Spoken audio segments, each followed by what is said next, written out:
Gledate Gorenjska poročila na GIF TV.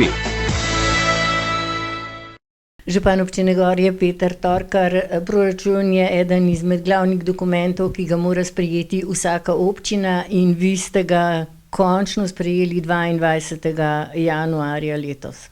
Ja, res je. Proračun za leto 2025 je šel po posebnem postopku, namreč v prvem branju, torej prva verzija ni bila sprejetja, torej predlog proračuna za leto 2025,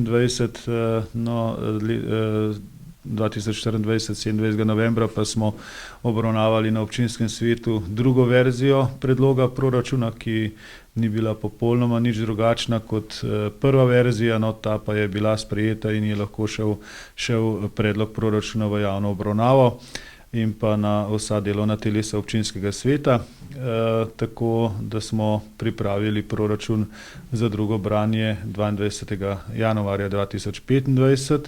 Vmes se je zgodil začasno financiranje, kar lahko rečem, da je bilo ogromno dela v občinski upravi s tem postopkom naložen, in da smo en mesec v zamudi z vsemi ostalimi deli, kot so priprava razpisov za društva, priprava razpisov za izvedbo vseh investicij, ki jih imamo v proračunu, sprejetem proračunu 22. januarja, in pa nenazadnje en mesec je zelo velika zamuda za vse razvojne projekte v naši občini.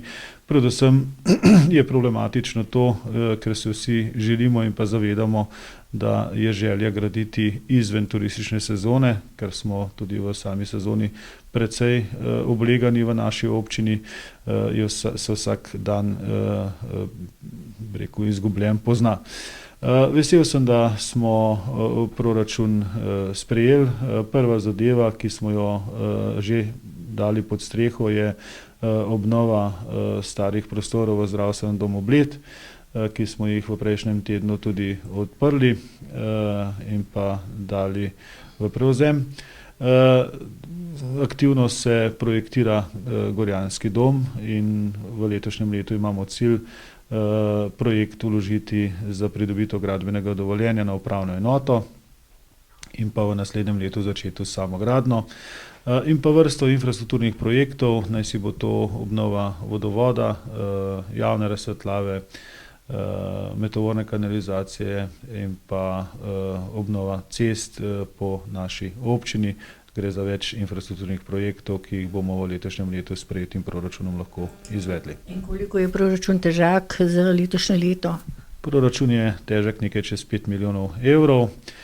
Moram pa reči, da je usklajen z strategijo razvoja občine Gorje do leta 2030.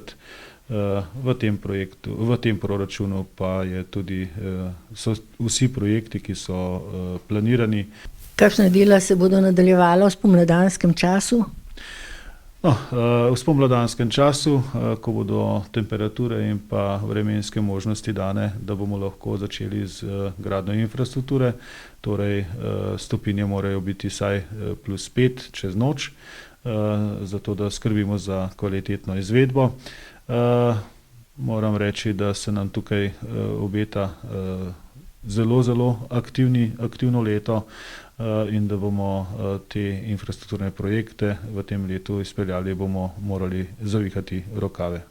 In kako daleč je športno-kulturni center, ki naj bi se gradil? Ta trenutek je športno-kulturni center v projektiranju, vsa mnenja so že pridobljena in pa pripravlja se projekt za vlogo na upravno enoto za pridobitev gradbenega dovoljenja. To se pravi, časovnica bo po vsej verjetnosti nekje avgusta, septembra pridobljeno gradbeno dovoljenje. Iz projekta se bo lahko naredila tudi projektantska ocena, zelo natančna, s katero bomo šli z vrednostjo projekta v proračun za leto 2026. V načrtu razvojnih programov imamo že pokrito finančno konstrukcijo za gradnjo Gorjanskega doma, tako da planiramo, da bomo v letu 2026 začeli z gradnjo. Občina Gorje financira tudi kulturne prireditve. Ja, občina Gorje financira vsa društva, vse dejavnosti naših društev. Lahko pohvalim, da so zelo, zelo aktivna in da vsa društva skrbijo za družbeno življenje v naši občini odlično. Moram pa pohvaliti Kulturno društvo Gorje, ki je v zadnjih 2 letih naredil zelo, zelo veliko v nadranski skupini. Namreč v lanskem letu so nas razveselili z igro Gorje na morje.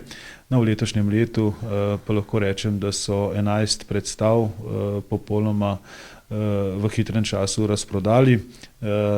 To pa je komedija z naslovom Bohinjka z velikimi jožki.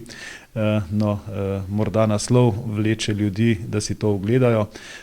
Je pa, bom rekel, zanimivost to, da smo se Gorjanci in Bohinjci vedno lepo razumeli, in da je veliko štosov in pa vicov nastajalo ravno od Gorjancev in Bohinjcev. Na to smo ponosni, zato smo tudi veliki prijatelji in nenazadnje so tudi v igri vključeni Bohinjci in Gorjanci. Hvala lepa za vaše odgovore in uspešno delo. Tudi vam hvala lepa.